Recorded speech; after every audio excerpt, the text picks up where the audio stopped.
તો તમે આવી ગયા? તો સૌથી પહેલા આ સાંભળો. બની છે ને એકદમ ક્રન્ચી અને સરસ મજાની બટાકાની વેફર અને છીણ. તો સૌથી પહેલા તો આપણે 5 થી 10 કિલો જે પણ બટાકાની આપણે વેફર રેડી કરવાની હોય એ બટાકાની સાફ પાણીમાં ધોઈ નાખવાના અને આવી રીતે એની છાલ ઉતારી દેવાની.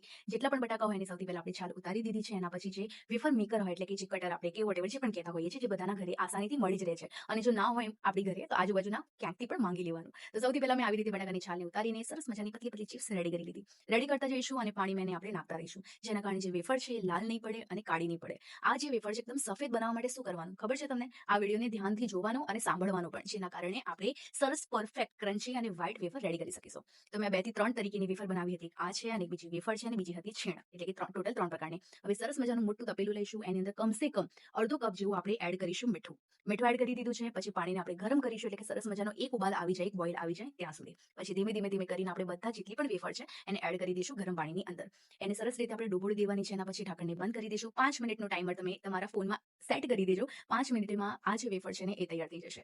હવે વેફર થઈ છે કે નથી થઈ, એટલે કે કુક પ્રોપર થઈ છે કે નથી થઈ, એના માટે શું કરીશું? તો એકદમ વેફર ટ્રાન્સપરન્ટ થઈ જશે, એટલે કે 5 જ મિનિટનું ટાઈમર ઇનફ છે.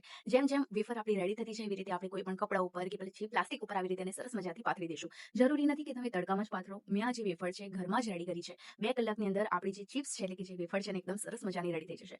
અને પંખો પણ ચાલુ કરવાની જરૂરત નથી, કેમ કે અત્યારે ગરમી જેટલી પડે છે કે માણસ સુકાઈ જાય છે. તો વેફરની શું વાત, તો બની છે ને સરસ મજાની વેફર. હવે એવી જ રીતે મેં કાતરી પણ રેડી કરી હતી અને એવી જ રીતે મેં આવી રીતે બટાકાની છીણ પણ રેડી કરી છે. એકદમ સરસ મજાની બટાકાની છીણ પણ આપણી એકદમ રેડી. જો તમે ચાહો તો સુકાયા પછી 1 કે અડધો કલાક માટે પણ તમે તડકામાં રાખી શકો છો વેફરને. હવે સરસ મજાનું તેલ ગરમ કરી લેશું અને એ ચેક કરીશું કે આપણી જે વેફર છે વ્હાઇટ થઈ છે કે રેડ થઈ છે. તો તમને વિડીયોમાં જોઈને શું લાગે છે? બની છે ને એકદમ સરસ મજાની વ્હાઇટ વેફર અને બટાકાની છીણ. દેખો કેટલી સરસ મજાની અને ખાવામાં એટલી ટેસ્ટી છે. કોઈ ફટકડીનો યુઝ કરવાની જરૂર નથી. વિધાઉટ ફટકડી પણ આટલી સરસ વેફર રેડી થાય છે. અત્યારે ઉનાળો છે, આટલી ગરમીની અંદર વેફર રેડી કરવાનું તો બને છે. મેં આ ફર્સ્ટ ટાઈમ બનાવી હતી અને ફર્સ્ટ ટાઈમમાં પરફેક્ટ બની. હવે વેફરની ચટપટી બનાવવા માટે એક વાટકીમાં મેં 2 ખાંડ શુગર એટલે કે શુગર પાવડર લીધો છે, 1 ચમચી કાશ્મીરી મિર્ચ અને અડધી ચમચી જેવું મેં મીઠું એડ કરીને સરસ મજાનો મસાલો રેડી કર્યો છે.